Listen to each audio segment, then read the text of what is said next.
I open my eyes and I see the vehicle just trample her. I mean, I don't know how it missed me too. And I always say, even being a gentleman lost me my wife, because I always was like, I'm the gentleman between the street and her. And even being that, I lost her because it ran her over and not me.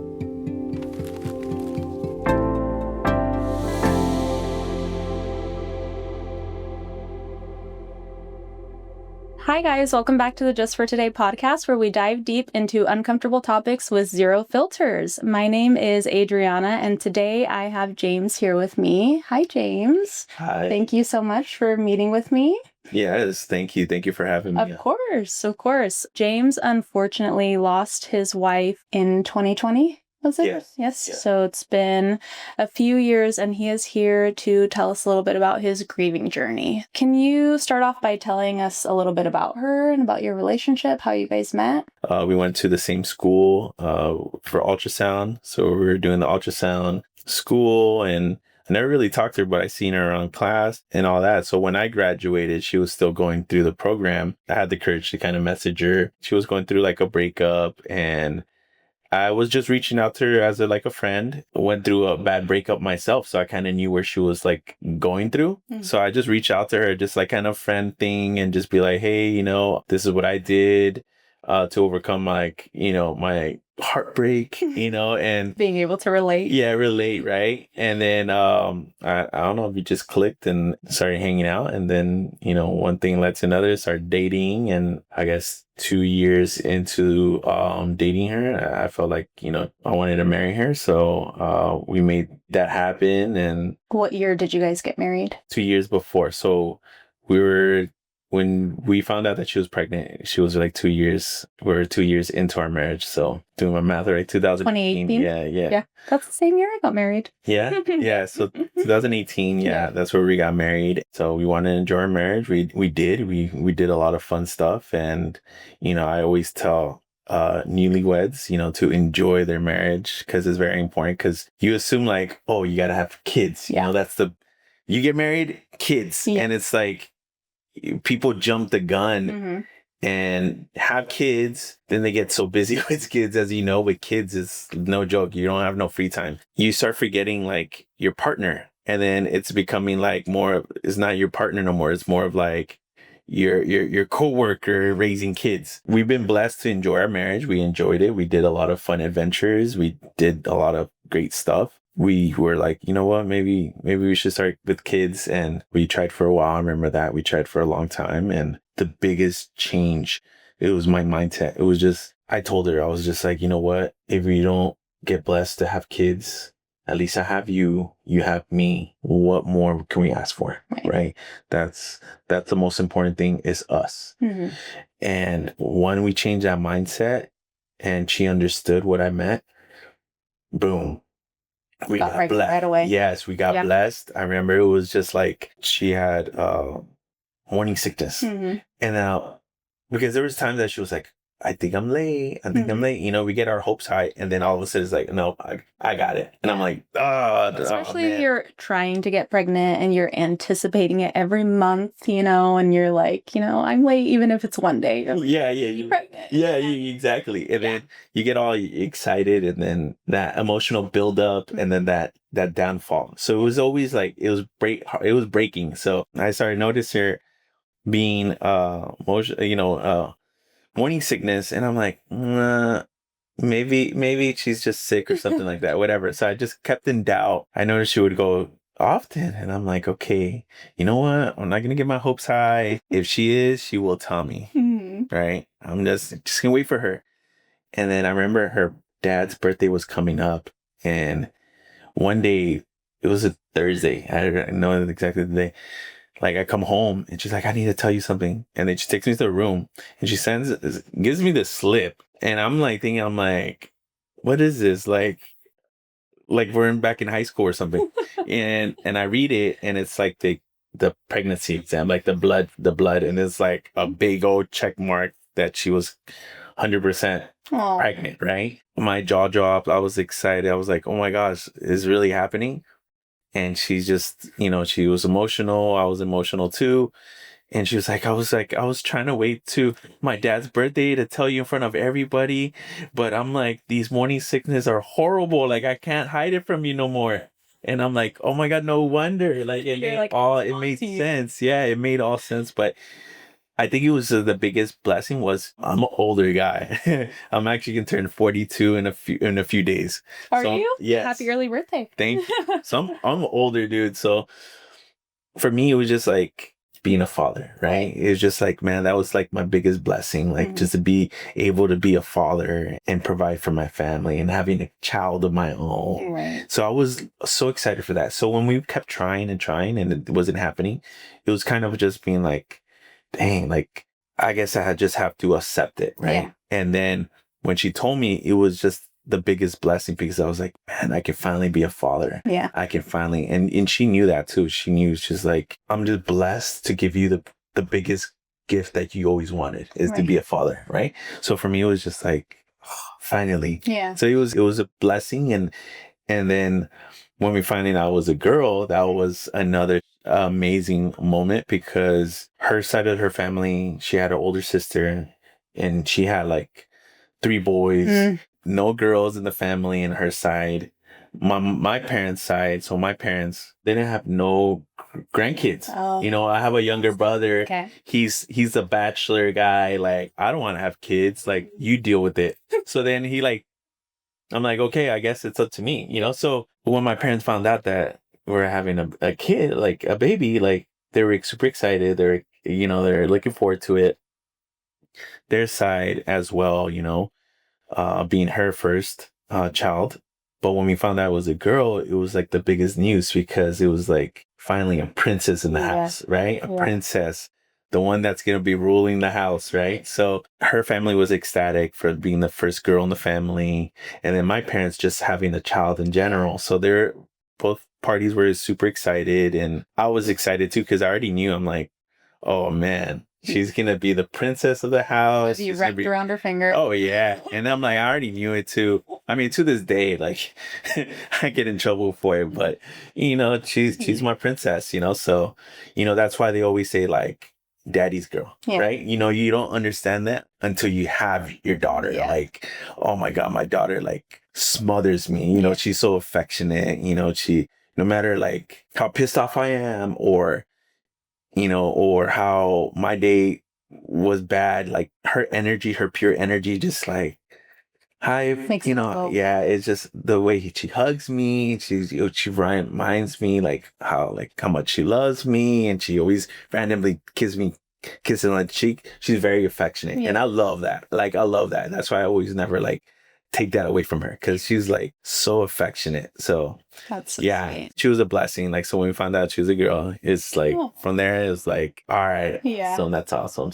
So you're living the good life, just being excited for her to come to this world. We're super excited. We were getting everything ready, and we would randomly do these walks. The doctor should always tell her, like, go on these walks, because she was afraid of like horrible deliveries, like being there for hours, right? And the doctor would say, just go on walks, and that will kind of help you have like a faster labor. So we would go on these walks, and that became like our routine. And it was during COVID. So as you know, during the COVID, like everything was closed. We couldn't do much. She was working at Disney, and then when COVID hit, she couldn't no longer work there. So like, she was furloughed, which was great because then, I didn't want her to be exposed being pregnant. I was working for a law firm, and with that law firm, we would work directly with banks. So they said the banks were able to go to work, right? So because of that, I would go to work. So I was the one working. So I would go to the office, come back home. And when we would come back home, either we would make dinner and go on our walk, our daily walk, and then come home and have dinner. Like, it was just like that, but it was our daily routine. We would go on our walks, and then where we were living, one side of the block was a big shopping center, and behind was like residential area. So we would always walk the residential area. It was calm. It was a great opportunity. Kind of, we were living in a townhome at the time. So, you know, walking and seeing the houses kind of motivated us. Like, oh man, one day we're going to have a house and raise our child and all that stuff, and kind of planning our futures. So we would go on these high walks. And I remember one day, it was a Tuesday, coming home just like any other day, but like you mentioned earlier, you know, you have that sense like something's wrong, but you just don't know what it is. So you just keep going, right? Yeah, you don't know what it is. Yeah. Exactly. So, you know, you're clueless, right? Yeah. So then I go home and she's waiting for me in the couch like she always does, or either in her bed. I was like, let's, you want to go on a walk? No, I didn't ask her for a walk. I just told her, hey, let's go look for some drapes, because we were trying to get the baby's room ready, right? So we're like, we got to get some blackout curtains or something. So I remember there was a shopping center, the shopping center that I mentioned, there was a store. So we're like, let's go check out that store, and then we'll take the long route, and we'll go on the back end and then just go through the residential and just come back home. Yeah. So we're going to do this big loop. We never done that. We never walked that way. So when we finished with the stores, we kind of left and we're like, man, we're kind of disappointed we didn't find anything. And we were walking the long way. We're walking through the shopping center. We cut through the shopping center. We finally made it to the main street. As we're walking to the main street, we're kind of going eastbound.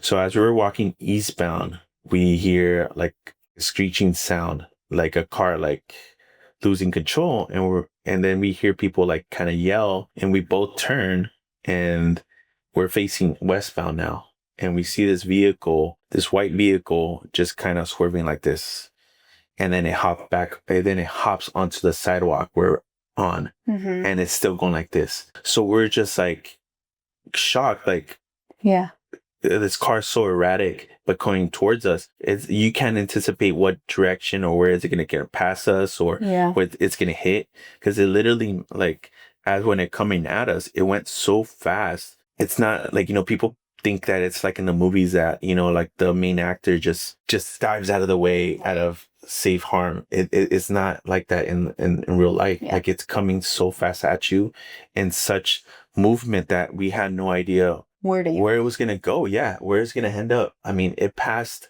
a pole, a Taco Bell sign, a power box, a fence, like all these possibilities where it could have hit, it didn't. But yet it was coming towards us.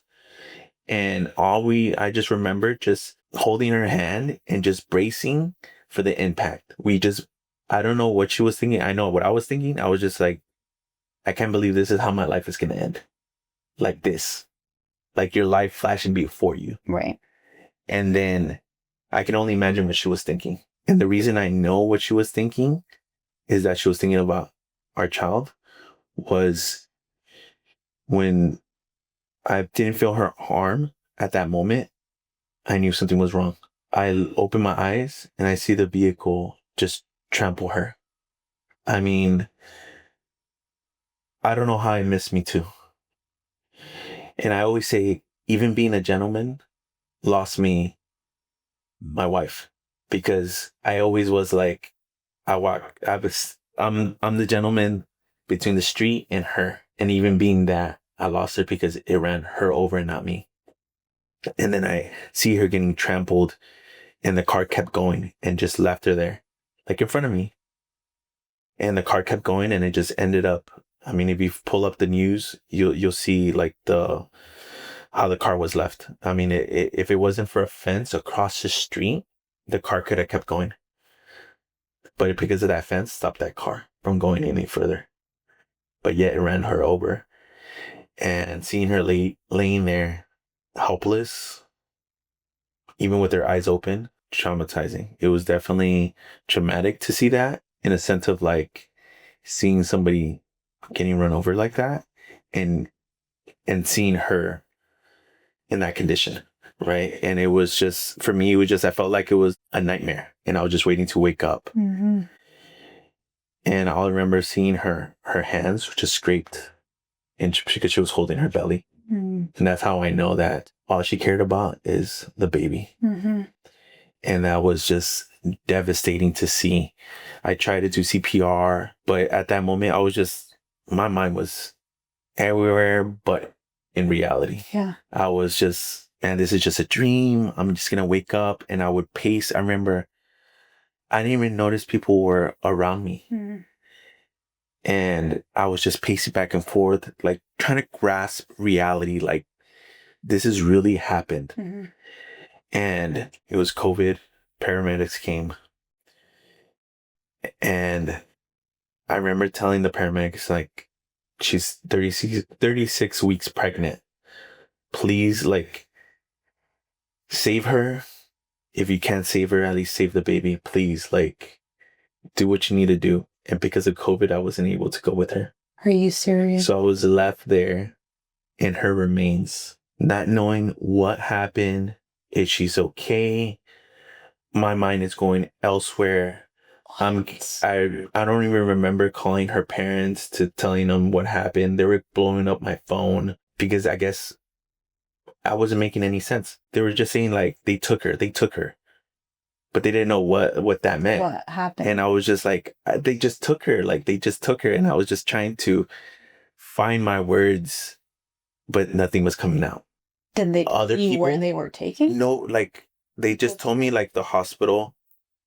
They were saying it's like the best hospital in the county. So if she has an opportunity to live, she's in good hands. So I was just like giving me comfort, but I'm like, I don't know what's going on. Yeah. Her parents showed up. I'm trying to explain it. They couldn't believe it. And the reason I know this happened when it was sunset. I remember exactly. It was around 7:00 in the evening time. Like, so by the time we get to the hospital, right away, they take me to a small room. I already knew. Well, you watched it and you're, like you said, if it have was a feeling, right? You just... Yeah. And it just, it was, if she would have been alive, I would have been taken to see her. Yeah. But when they take me to a small room, right, I already knew. I was like, yep, it was confirmed. And the worst part was getting the news in front of her parents. When you marry somebody, you know, it's in your vows, right? To protect your partner, right? Protect your partner at all costs. And I felt like I failed them, right? So I felt this guilt. Like I told them I would protect her and I didn't.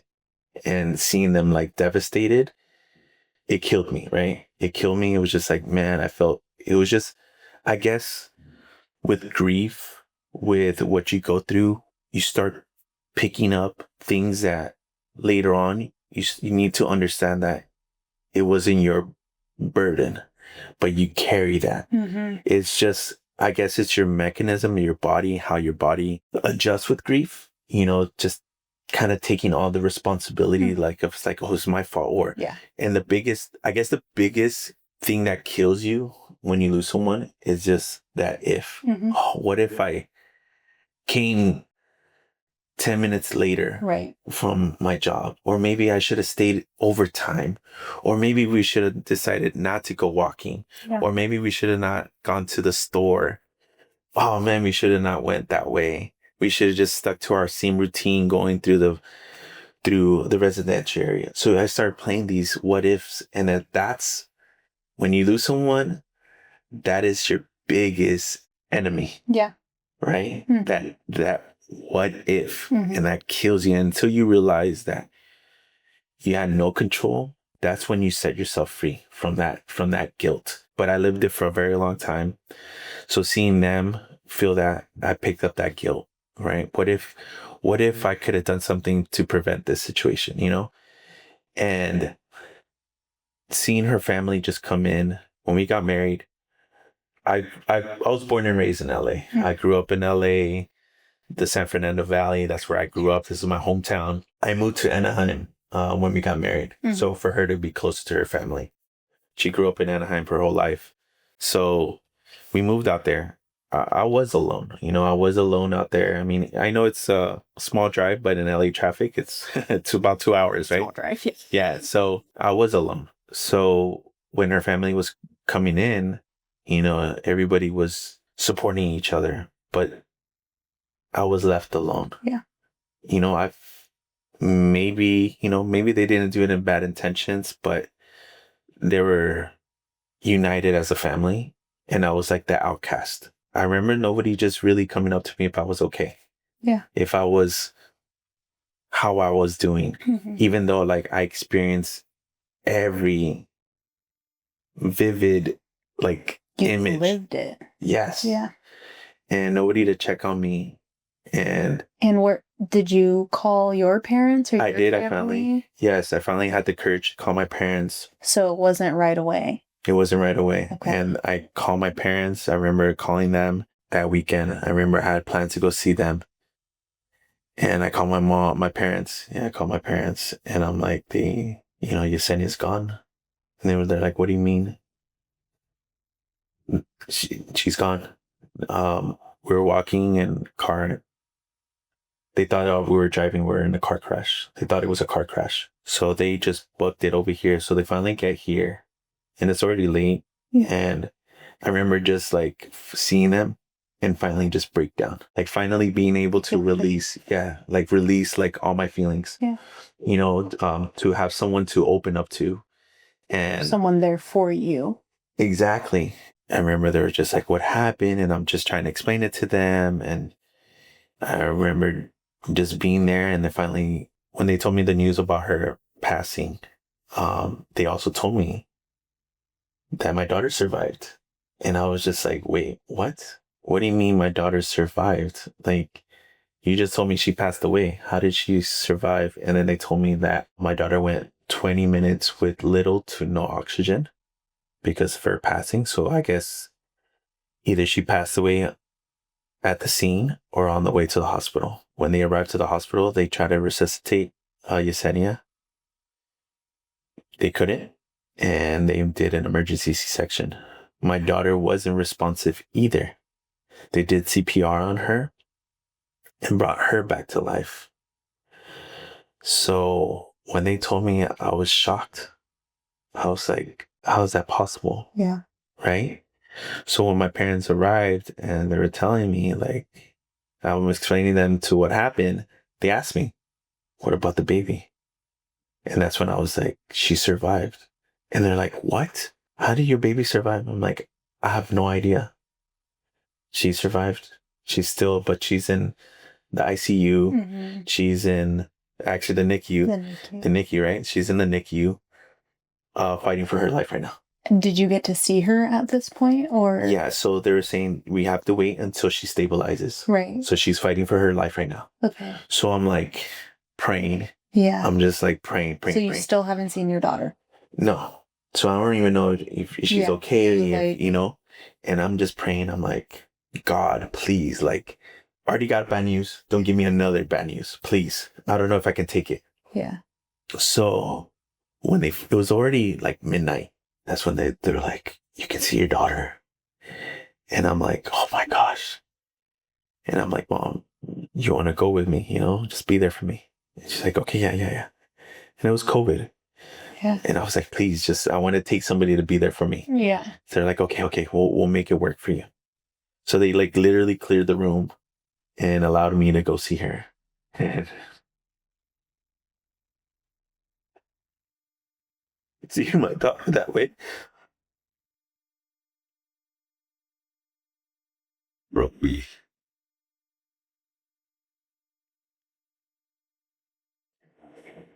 It broke me because she didn't deserve that. She didn't deserve to come into this world this way. And seeing her condition, like, full of tubes, wires everywhere, I think that what got me the most, my daughter. Yeah, I put myself in her place.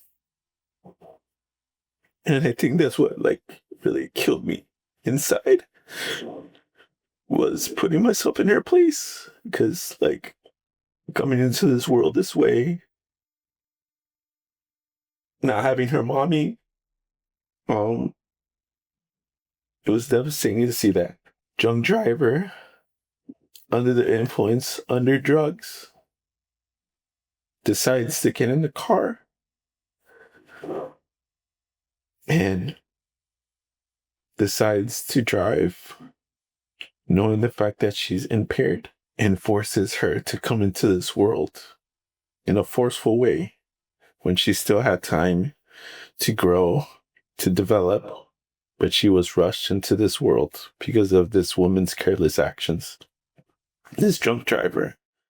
It was heartbreaking, but I think what kept me alive and what kept me going was I would visit her often, obviously every single day, as much as I could. They had this camera service that they would put a camera, so even if I wasn't there, I could see her at real time, right? They had that service. I would always see her, check up on her, and I remember like 2 days in, they removed like her the breathing mechanism, the apparatus. She was breathing on her own. You know, she got jaundice being premature. She got jaundice. She overcame that. And just seeing her just progress, even though everything was going against her, she found a way. And seeing her like resilience, her strength, like I always say this, is like she gave me the biggest lesson that I will take to my grave. I said to myself, if this little girl's fighting for her life, then why can't I, right? Why can I not fight for my life? If she's wanting to be in this with me, then I should do the same. And that's where, like, her resilience taught me that I should not give up. And I told myself, I always wanted to be a father. Now this is my time to step up. And I'm going to be the best father that I could possibly be. And I took about that moment, seeing her like overcome every obstacle. I mean, they were telling me that she was going to be there for months.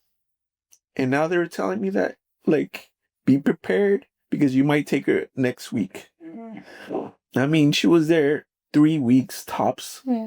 It wasn't setting in because at the time, I mean, imagine visiting her at the NICU, seeing she was okay, dealing with a funeral, grief, family, so many people reaching out to me. I never thought that it would be such an international thing. I mean, my cousins were telling me, it's like, man, we didn't know what was going on until we saw you in the news. And we had to reach out to you. Like, we had no idea this happened to you.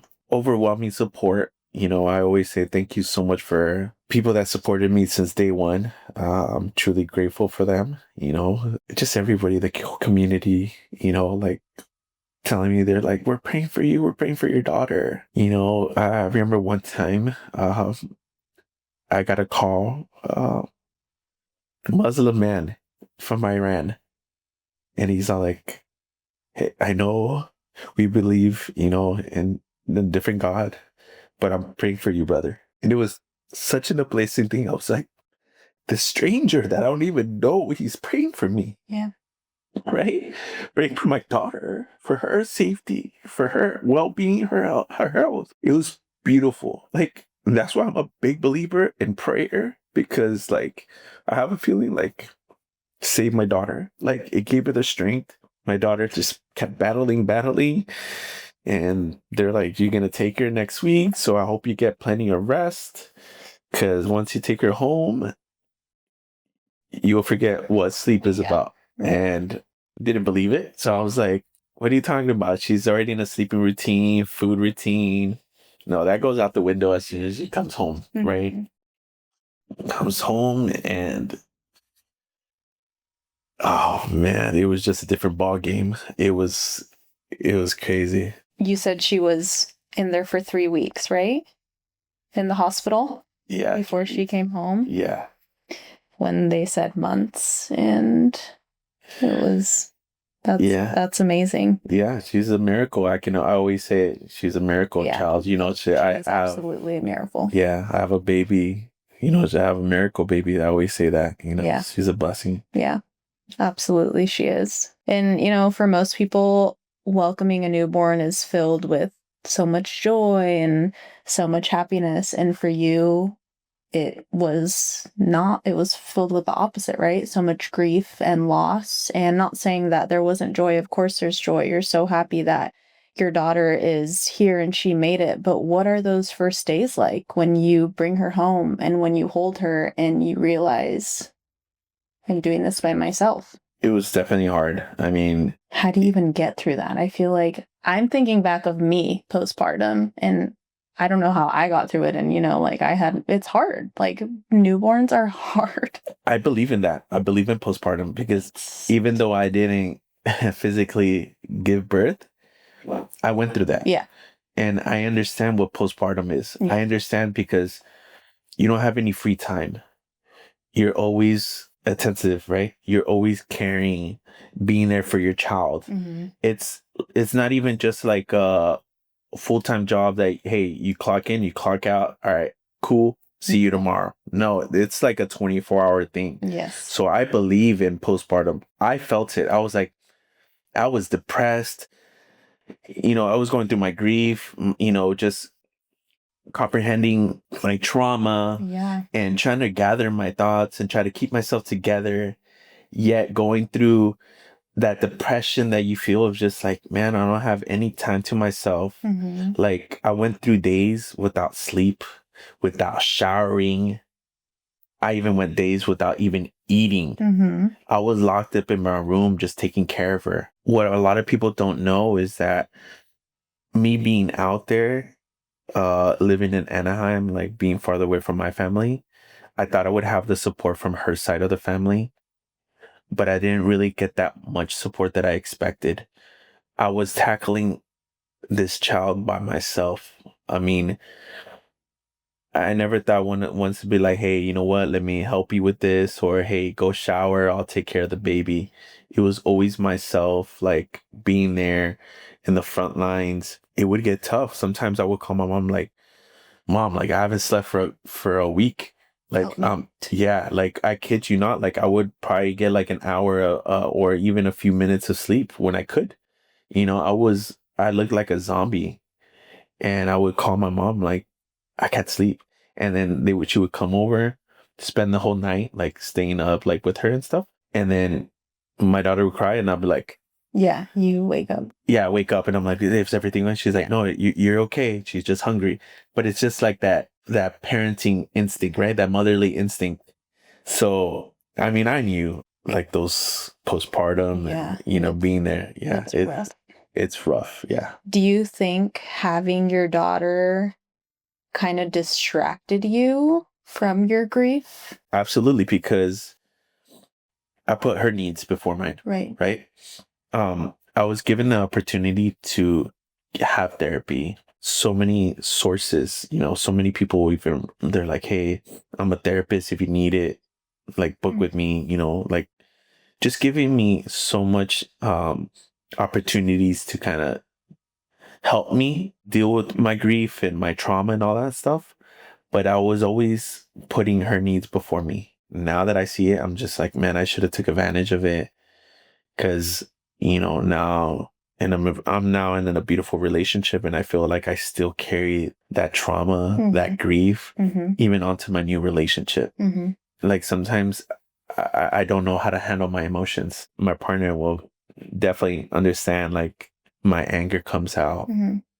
Sometimes I don't know how to cope with my feelings. Yep. I don't know how to analyze it, or even understand that I'm raging on or something. So it's just, I wish I could have took care of my grief more better back then. It was just so focused on taking care of her, and I should have took some time off to myself, or even if I couldn't with therapy, just take time to myself, ride the feelings, ride the emotions, go through it. I guess would say cope with my feelings most of all, the biggest thing, but it's hard being a parent. Yeah, I feel like I can relate to that because when Eric died, I had my 3 kids, and I had a big support system too. I didn't live too far from my parents, so they basically like took over my kids when he died, but I did put their needs before mine a lot of the time, because that's just what you do when you're a parent, and then you think about their loss and how it affects them, and like you I feel like that almost hurts me more than my loss, in a way. I feel the same way. Like, I'm definitely dealing with it now. I feel like it's almost going to be 3 years in March that he died, and I am a mess. Like, I'm so emotional. Like, I get so angry. Just so many things that you would think would get easier as time goes on has gotten progressively worse. And I'm like, what is happening? Like, it's been 3 years. Why am I so pissed off? Or like, just it's hard. And I feel like, that saying that grief isn't linear, which it isn't, it goes up and down and up and down. And like you said, sometimes you just have to ride the wave, but it's not as easy as that. It's complex. Yeah, I agree. Moving with back to my parents, so I can get that help too. And, my parents helped me a lot. And yeah, you're right. It just, even to this day, sometimes handling my emotions and stuff. And, sometimes I would lash out when not expectantly, and when I moved back home, I was able to kind of find time to myself, and what I learned is it's okay to let your emotions out. It's okay to be vulnerable.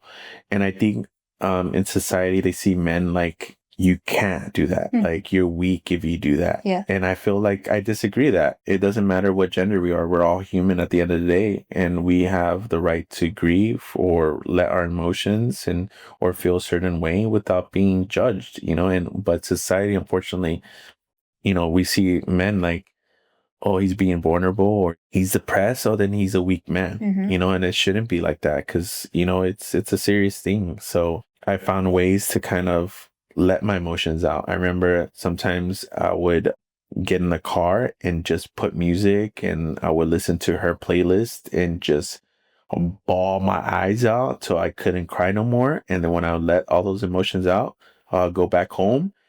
And the one thing I always take pride was when I'm around my daughter, it was always like happy, joyful, caring. But deep down, I was like going through all those emotions. But I had a game face. And the reason why I had that was because I felt like it wasn't her burden. She wasn't her fault what happened, right? It's my burden to hold. I'm suffering, not her. She deserves love, happiness, joy, everything. So that's what I'm going to give her.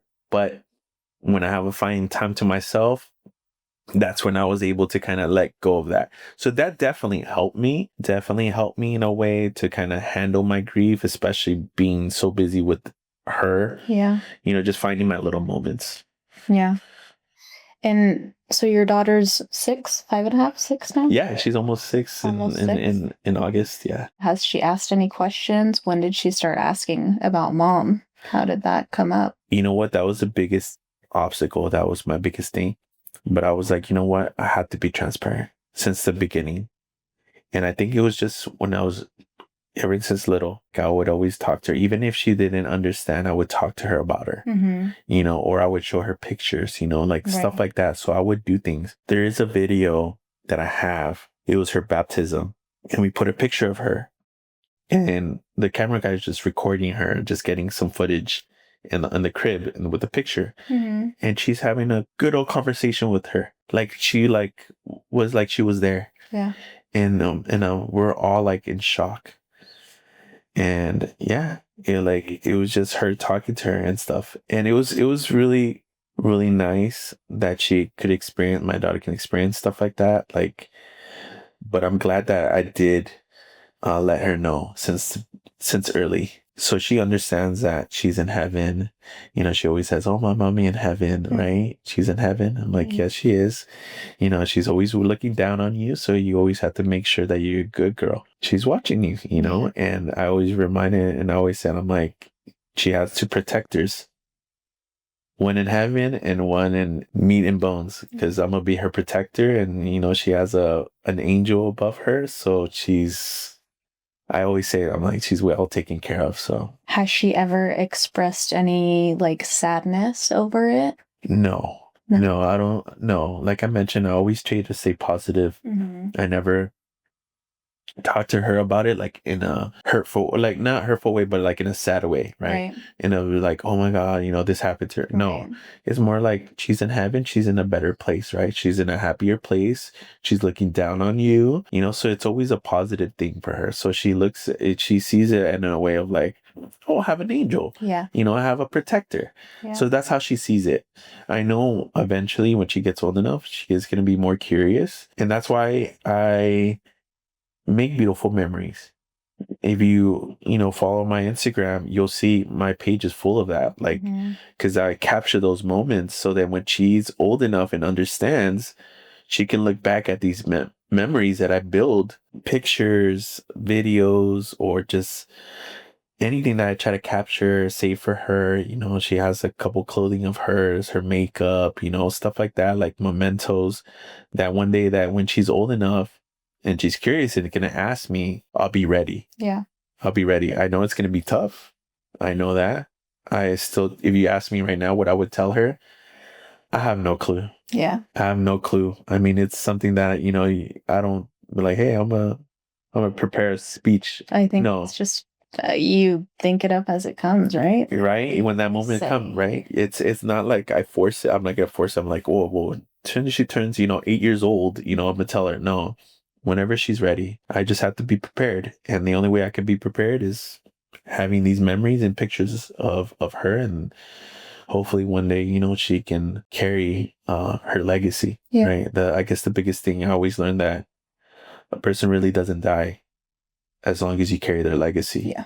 So, as she carries her legacy, then perfect. Be proud of her. Yeah, I've heard something before that reminds me of that. Is there's a saying that goes, people die twice: the day they stop breathing and the day they stop being talked about. That's amazing. We continue to talk about them and honor them and keep telling the beautiful stories and sharing their life, then they'll never die. Yeah, I agree. I mean, obviously she's always being remembered, right? And now with, I've been blessed. Now I have another baby on the way, and I've been truly, truly blessed, to be a father again. I'm super excited, having my boy now. So it's been a blessing, and, having a new relationship, it's people think it's like, oh man, well, like how are you able to move on, or how are you able to forget about her? And I'm like, I don't, like, you don't forget about somebody. Like, that's her mommy. Like, no matter what, like, there's not something that's like, oh yeah, it's like a ex-wife or something. No, it's like, that's why I laugh, because people say like the most ridiculous shit sometimes. I'm like, do you even hear yourself? Like, right? Yeah, it's just like you will never know until you're stuck in that situation. So like I always say, is like, don't judge my actions. Like, don't kind of put your own narrative of my life. Yeah. Like, because you can say you're not going to do this, and then it happens to you, and you handle it a completely different way than you thought you would, like. Yeah, exactly. It's just, you don't know half of what I gone through. Yeah. And if I'm ready to move on, then I'm ready to move on. Like, I didn't just want to wake up and be like, hey, I'm ready to date. Yeah. No. For me, it was just like, I took my time. I went through my emotions. I'm still learning my emotions, but I felt like I'm willing to open up my heart again. Right. Right? People don't realize that. Like, people think like, oh, you forgot about her. And stuff. No. Obviously, you always still remember that person. What do you expect me to be depressed my whole life? Do you expect me to be like, oh my gosh, like I can't move on? I needed to put myself out there because my daughter deserves a family. Yeah. She deserves siblings. She deserves somebody to play with.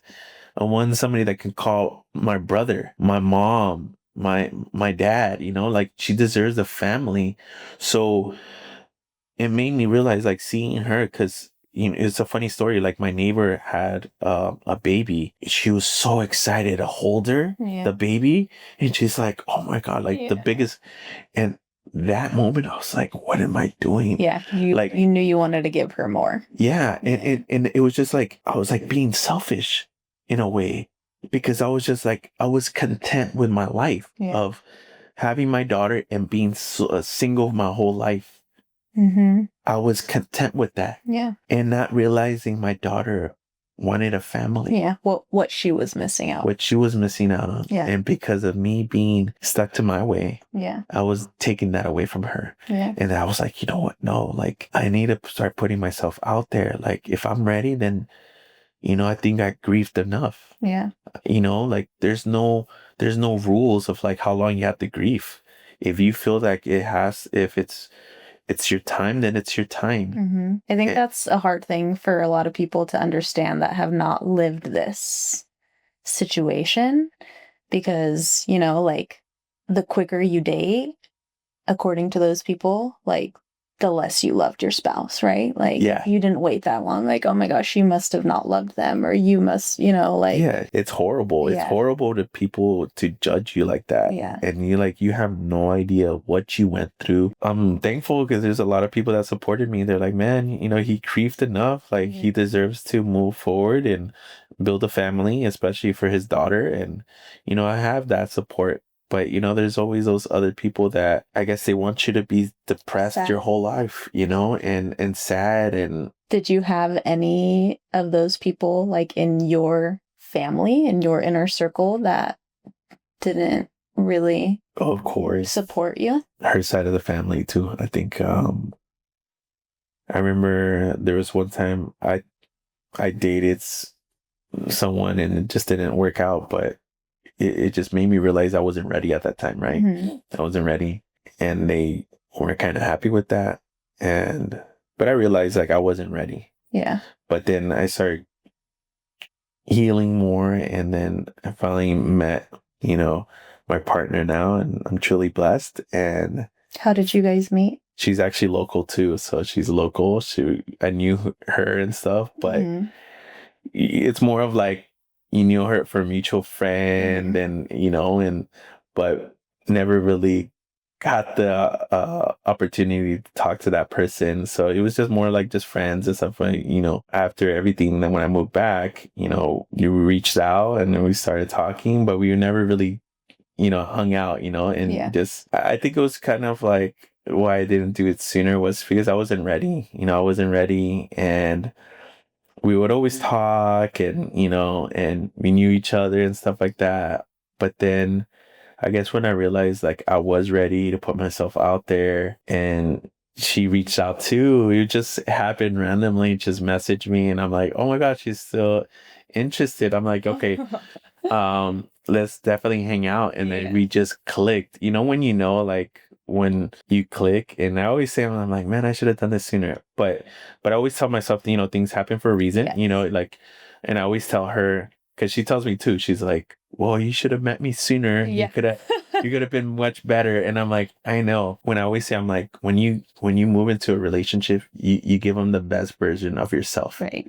And I always tell her, I'm like, if I would have met you sooner or like hung out to you sooner, then I would have not given you my best version of myself. Like, cause I would have been still grieving and it's not fair for you. Right. You know, now that we're in a relationship now, I'm giving you everything, like every inch of my soul, you know, dedicated to you, you know, so it's, you know, things happen for a reason. It's been a blessing. Now we have a baby on the way. So it's things happen for a reason. That's amazing. That is amazing. Congratulations on all of that. And for myself, loving again came with a lot of complicated feelings and emotions. Did you experience any of that? Of course. I think the hardest part is respecting you and your partner, knowing the fact that you have a story, right? I think that was the biggest obstacle, knowing the fact that I have a story and such a big story, but yet giving that respect, right? It's just respecting and understanding like, hey, you know, I'm here for you. You know, I'm giving you my all.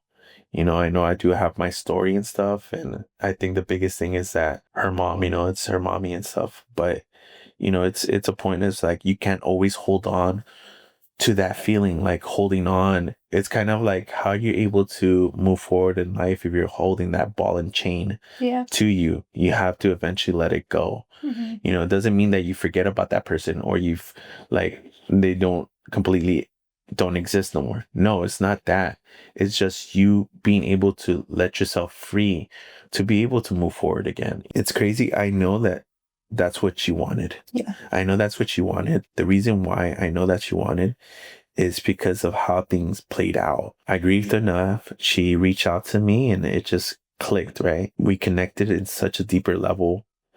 And sometimes I would, you know, I'm like, I don't know. It just, I would see like a butterfly or I see a hummingbird and I'm like, oh my gosh, she's there, you know, like letting me know that I'm doing right.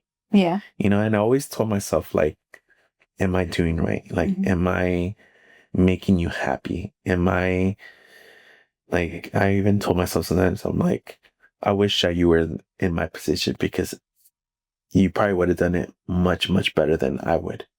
But I'm trying. Yeah. And I'm like, and I always tell them, like, I hope that I'm trying enough to make you happy. You want that validation. Yeah. I do that all the time too. Right. With Right. Eric. Yeah. And I'll even like find myself like in a situation where you're like, I don't know if I'm doing the right thing. Like, am I doing the right thing? Like asking them for a sign or like, tell me, please help me. Like you just. And they find a way. Yeah. Yes. Always. And they always find a way to tell you. So then when I remember when I started dating her, like, and she probably doesn't even know that I did this, but I even asked, I was like, please tell me, like, if she's the right girl, like, that you approve, you know, like, it's not even just a partner. It's just a mommy figure for our daughter. And it's just like, I got that sense of relief. Like, it's this inner voice telling me, like, that she approved. That she was happy. And I had that sense, it's like, you don't deserve to be alone. You know, like you deserve someone. I can't explain it and people will be like, well, I don't understand. I definitely understand what But you know what I mean? Like when you find that. someone, like, especially what you've been through. Yes. And somebody that understands you. You know, she understands my story. She never once be like, hey, I don't want you to talk about it or like close off yourself from it. She always embraced it. She's like, look, I understand. I understand that that was her mommy. Yeah. And, you know, we need to keep her legacy alive. You know, like recently, like, you know, she was like, hey, let's do a, you know, her birthday was coming up. And you know how those holidays and stuff like, but that's why I love my partner because she supports me. Never closed me off, but she always supported me. And it's such a way of like, you know, she's amazing. So, you know, she was like, hey, let's buy a little birthday cake. Let's sing, get balloons, get some flowers, and let's sing her happy birthday, you know, for Adeline, you know, for, you know, just to kind of celebrate her birthday. And I was like, wow, that's amazing. Like what partner would be willing to do that, knowing the fact, like my history, right? So for her to do that was truly, truly amazing. And I'm blessed to have a partner that supports me and understands my journey. I always say that it takes a special type of person to love a widow or a widower because it comes with a lot of complex feelings and complications, you know, like it's not like there are ex that we divorced or, you know, we decided that we don't want to be with them anymore. It's like, it's our spouse that we love very much and we're going to love them for the rest of our lives.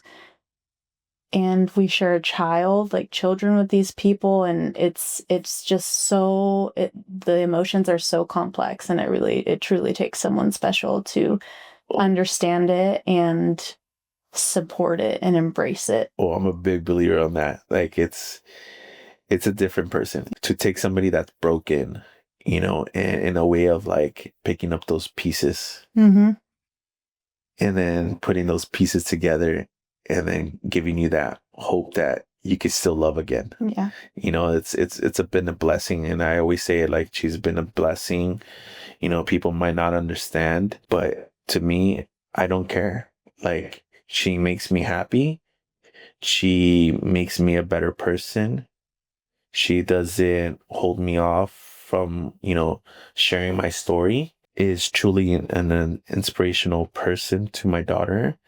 And I always ask myself, if I'm going to ever date again, then it has to be a woman that will be a role model to her and kind of be a lady, takes care of herself, treats herself well and respectful, because that's the kind of manners I would love my daughter to have. So in order to gain those, it has to be a respectful person or role model that she can look up to. So I've been blessed. Yeah.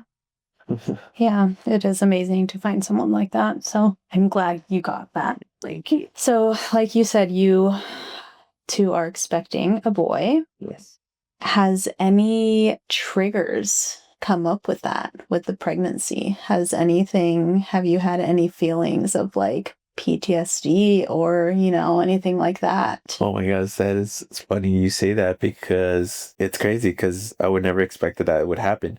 So it was a 3-day weekend. We wanted to spend time alone. It's always, I feel like in partners, you deserve some time to yourself, right? I'm a big believer. I'm like, grandparents want to see the kids bad. All right, well, we're dropping off this weekend and we're taking time, me time, right? So it was a 3-day weekend. We're like, let's go somewhere. Let's do a spontaneous trip. Like, I always wanted to do something crazy, even if it's a small town, but let's just go somewhere. Right. So then we drop off the kids to the grandparents, and then we had dinner, and then we were way on home, and I got off at work. She was in the area, so we all had our separate cars. Okay. So we're all driving home. I was in front, she was behind me in separate cars.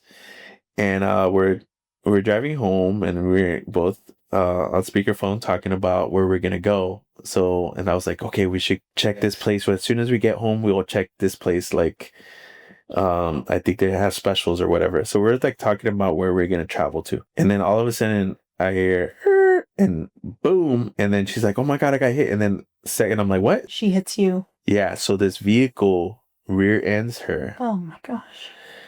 Pregnant, right? Rear ends her.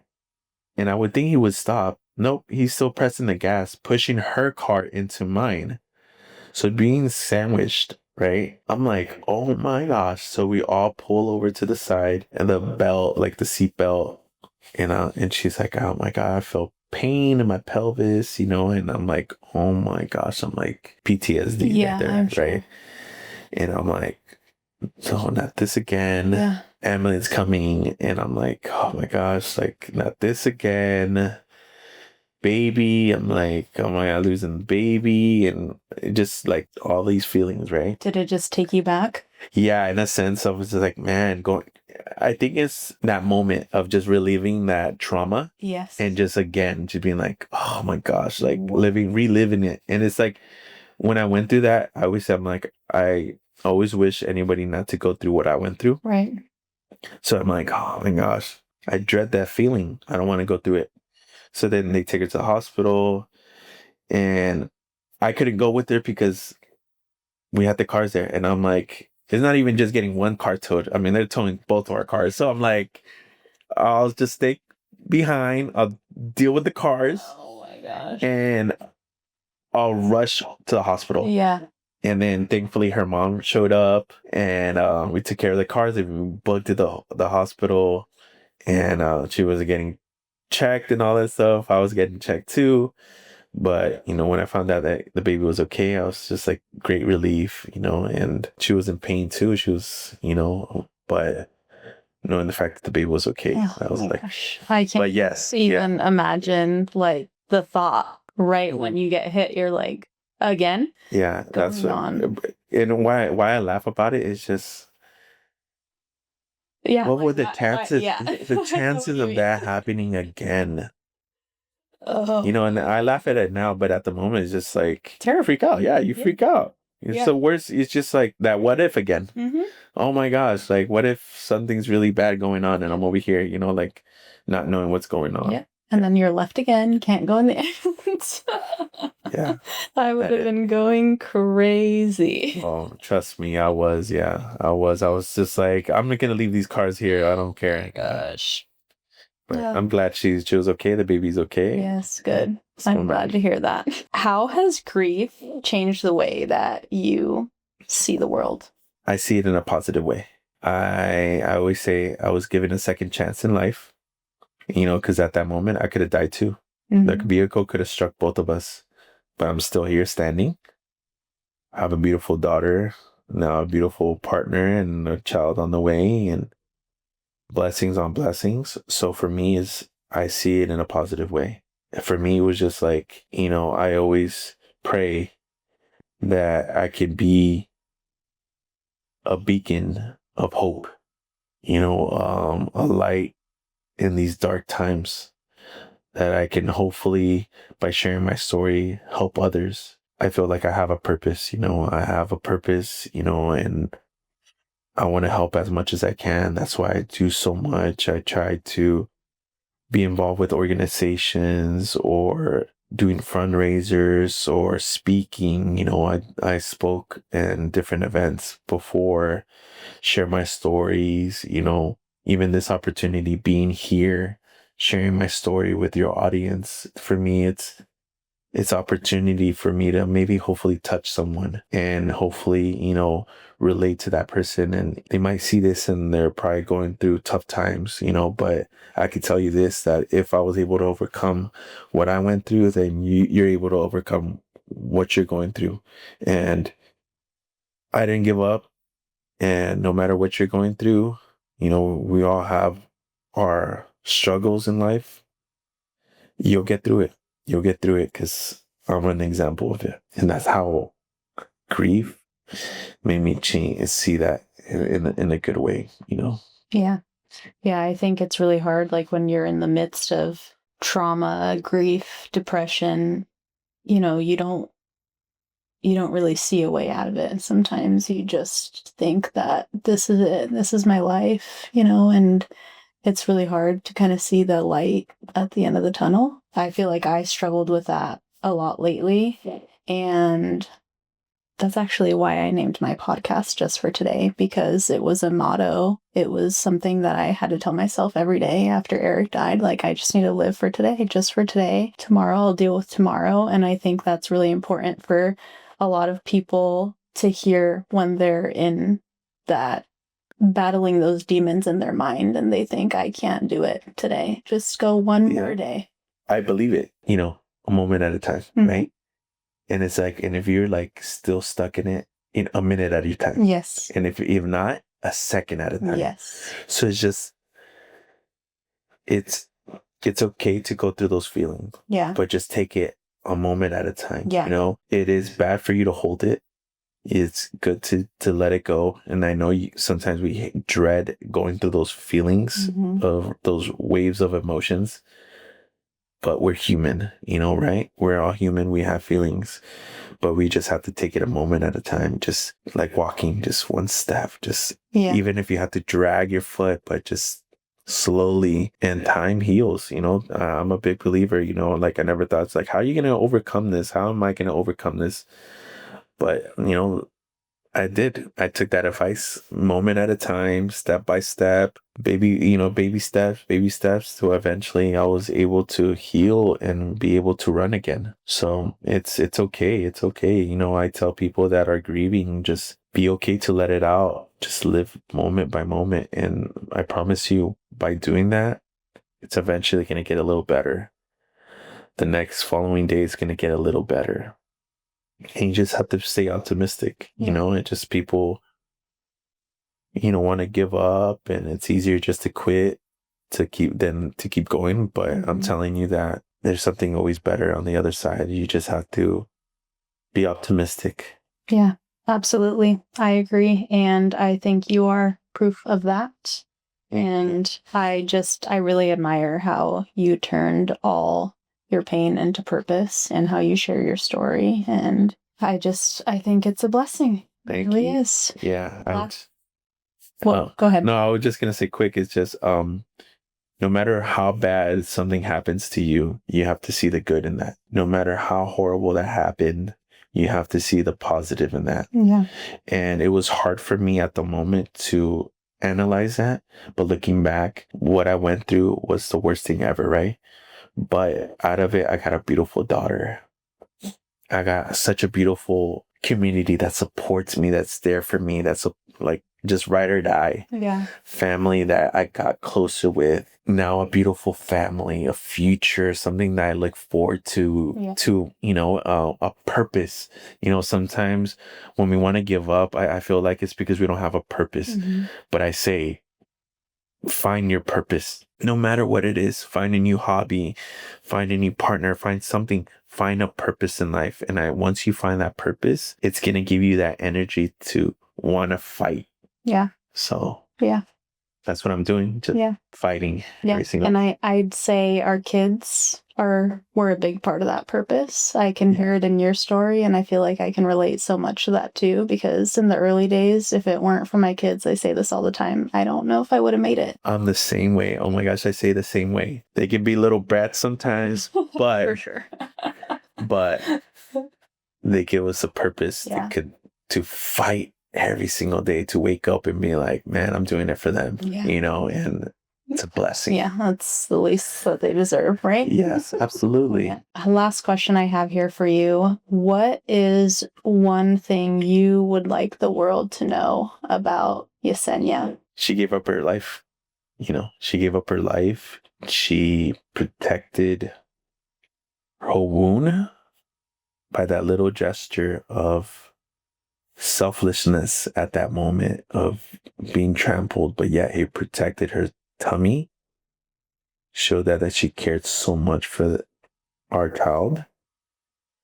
And I would say that's the biggest thing, that she gave up her life. And by doing that, saved my life. Because without my daughter, like you said, without her, I don't know what I would have done. Yeah. But having her alive gave me purpose. And the only reason she's alive is because she gave her life. Yeah. So I'm forever grateful for her risking her life, because in a crazy way, she saved my life. That's beautiful. Well, thank you so much for sharing her with us and for sharing your story again. I know that can be really hard to share, but thank you so much. No, thank you. Thank you for having me. Thank you for allowing me to share my story to your community. And, they can always reach out to me, and I'm always an open book. And if, somebody's dealing with something, reach out to me. I always love to connect and help. I feel like that's my purpose, to help as much as I can in some sort of way. And I always told myself, if I save somebody's life, then I gave my life purpose. Yep. So at least one person, right? At least one person. All the times too. So I always try to teach my daughter and try to teach my family to always help and to carry that, so that one day if I pass away, they'd be able to carry my legacy and continue what I'm building, and that's a better future. Yeah. So.